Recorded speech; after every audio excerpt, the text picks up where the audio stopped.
femme d'ombre, femme de lumière. Bonjour à vous qui nous écoutez, Florian Dai vous amène aujourd'hui à la rencontre de Lin Xiuhui.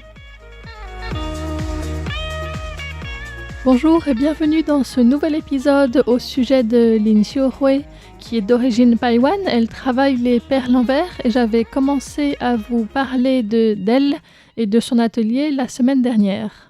Les perles en verre colorées des autochtones Taïwan sont un élément très important de leur culture, non seulement esthétique mais aussi qui a du sens. Je vous avais dit comment dans une parure est représentée toute l'organisation du village. Aujourd'hui, j'aimerais aller plus en détail sur la signification de certaines perles en particulier. Et puis, j'aimerais aussi revenir sur l'origine des perles, les légendes, mais aussi comment est-ce qu'elles sont fabriquées actuellement. Et puis, on évoquera également l'état des fouilles archéologiques qui concernent la fabrication des perles en verre à Taïwan. Les perles sont souvent inspirées de la nature, de l'environnement. Je vous mettrai sur le site internet quelques photos avec la comparaison de la source d'inspiration d'une part et puis de la perle elle-même d'autre part pour que vous puissiez comparer parce que les objets ou les animaux ou les insectes auxquels les perles font référence ne sont pas forcément les mêmes qu'en Europe. Donc c'est bien de se faire une idée avec l'image de l'animal en question. La première perle dont elle m'a parlé, c'est la perle du frelon à ventre noir, Tangayungayu selon son nom Paiwan, et Vespa basalis selon son nom latin. C'est le frelon le plus agressif de Taïwan. La perle est noire avec du rouge foncé sur les bords de chaque côté et avec parfois un ou deux traits blancs fins au centre. Il y a des variations, il peut ne pas y avoir de traits blancs ou bien un ou deux, et c'est pour ça que Lin Xiuhui expliquait qu'il peut y avoir une centaine de motifs différents pour environ 60 significations. Donc là, on a le cas d'une perle qui a une signification et qui peut avoir des manières de la représenter différentes. La perle représente le ventre du frelon, qui est noir avec des bandes rouges sombres. Et c'est la première perle qu'on donne aux petits garçons.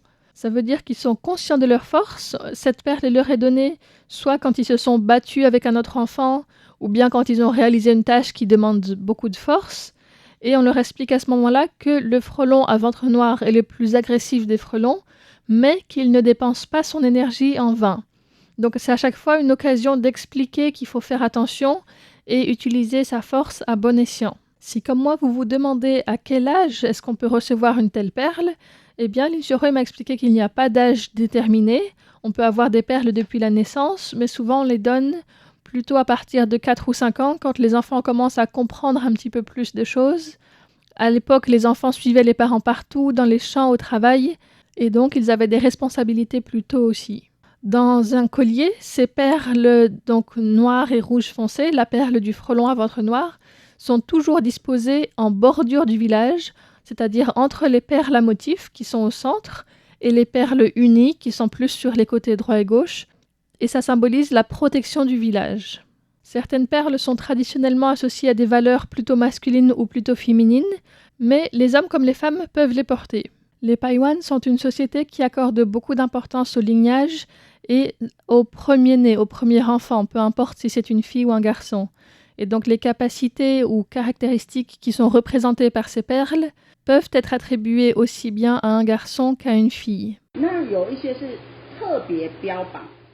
Certaines font en particulier l'éloge des garçons, par exemple le courage. D'autres sont plus associées aux filles, comme la perle qu'on appelle les dents de la lune. Les filles peuvent aussi porter la perle du courage. Une femme peut être Tomu, chef de village, si elle est la première née. Elle doit donc mener les guerriers, elle doit savoir protéger sa famille, malgré le fait que ce soit un travail qui est plutôt associé aux hommes et que certaines femmes n'auront pas cette perle.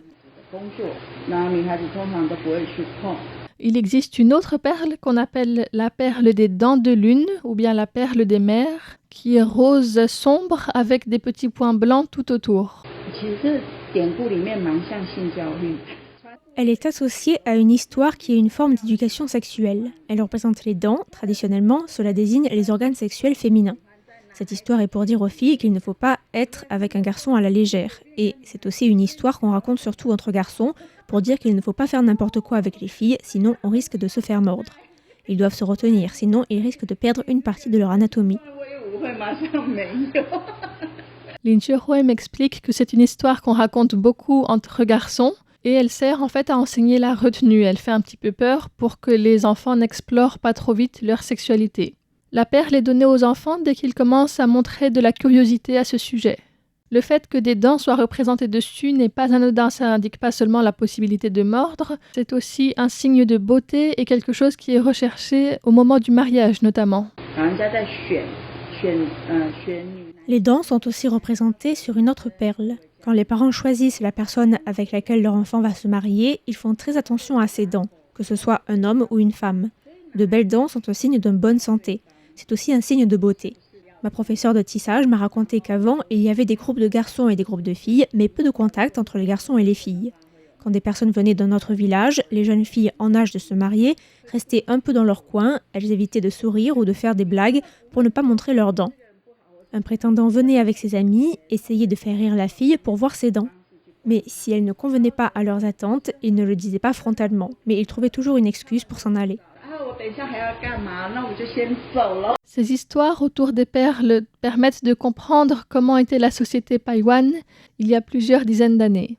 La perle des dents de lune a une forme un peu spéciale avec des rainures, elle n'est pas complètement ronde, mais plutôt un peu comme une citrouille. Certaines sont plus rondes, d'autres plus cylindriques. On peut voir par exemple la perle qui s'appelle Maru Jilon. Maru voulant dire comme et Jilon est un pichet de vin, donc la perle doit être arrondie comme un pichet. Celle qui représente le soleil est aussi plus ronde. En fait, c'est comme si le monde entier était représenté dans ces perles de verre colorées. Mais d'où est-ce qu'elles viennent ? Eh bien, c'est difficile de donner une réponse précise. Il y a 3 légendes différentes sur l'origine des perles Paiwan.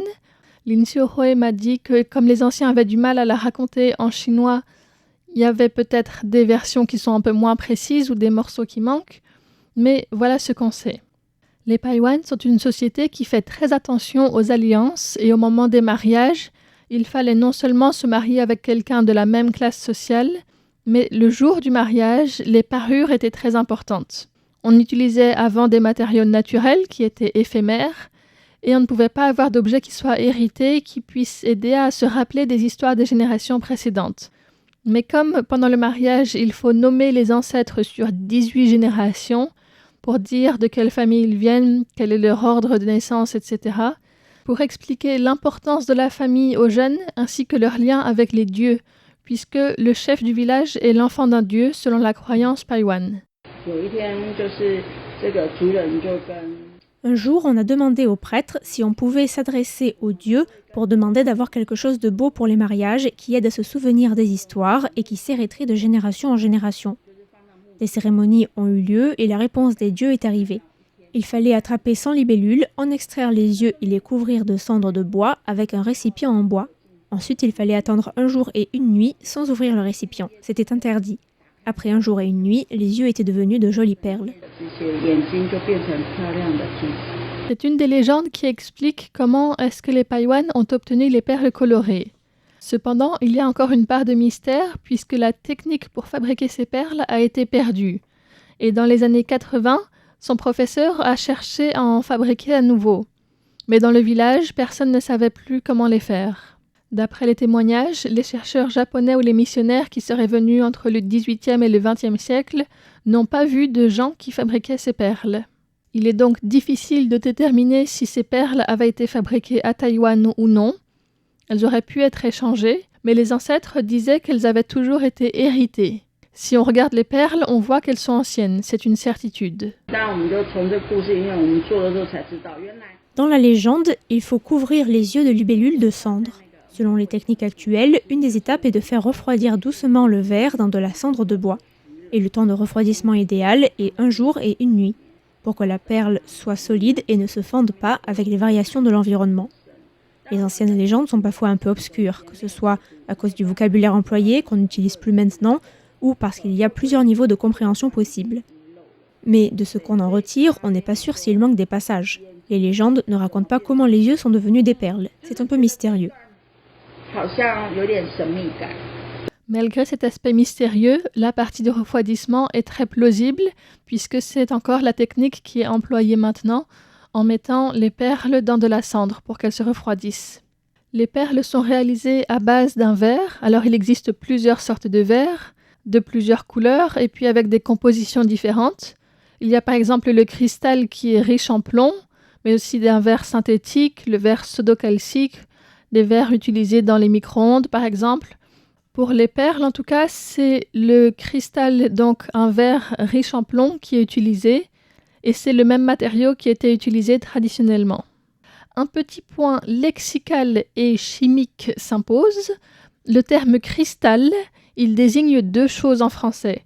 D'une part, celui dont on parle ici qui est un verre à forte concentration de plomb et d'autre part, un procédé physique sur lequel on va revenir dans un instant.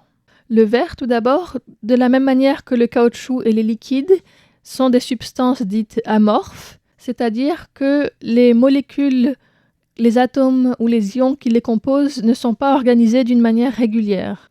Les verres sont le plus souvent obtenus par le refroidissement d'un liquide qui n'a pas pu cristalliser. Dans certaines conditions, on peut réussir à abaisser la température d'un liquide sans que la cristallisation ne puisse s'amorcer. Le milieu devient si visqueux que les constituants n'ont pas assez de mobilité pour atteindre la position qu'ils auraient dans un solide cristallisé. Ils se retrouvent alors bloqués dans un état désordonné. Le liquide est devenu immobile et rigide. Donc on est en présence d'un solide amorphe qui peut être considéré comme un liquide figé. Et c'est cette forme particulière de la matière qui est appelée l'état vitreux. Donc le solide est un verre. En verrerie, le cristal est un type de verre qui est riche en plomb avec au moins 23% d'oxyde de plomb en masse.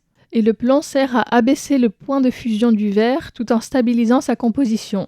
Le plomb rend le verre plus lumineux, plus dense et lui donne une sonorité particulière. Le cristal, qui est plus tendre que le verre, peut aussi être plus facilement taillé. Il a un indice de réfraction plus élevé et il sert de médium dans la fabrication des perles de verre pour lier les différents minéraux. Et c'est comme ça que les couleurs peuvent être obtenues.